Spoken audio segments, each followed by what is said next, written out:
Hey guys, what is going on? I hope you're all doing well, and welcome to another tutorial video. In this video, I'll be explaining to you guys how you can unlock the Mandalorian in Star Wars Galaxy of Heroes, so let's get right into it. First and foremost, the Mandalorian is one of several characters, or heroes, in Star Wars Galaxy of Heroes, which you can use to make up teams and send those teams into battle.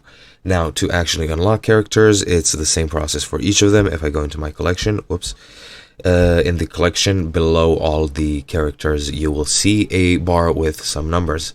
The left number denotes how many shards you have, and the right number denotes how many shards you need to unlock them or to level them up.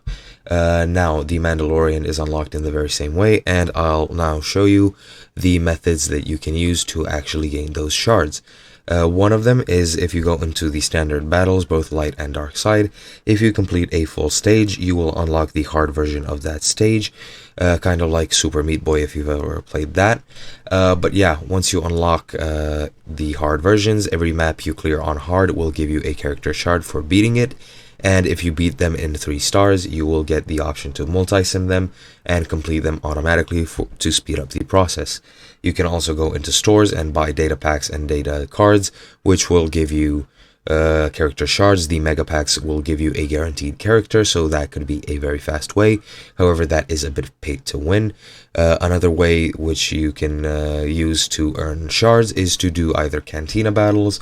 You can go into the arena table or do galactic war and galactic battles, which will also earn you shards as you play. So that is pretty much it. I hope you guys enjoyed, and I'll be seeing you guys next time.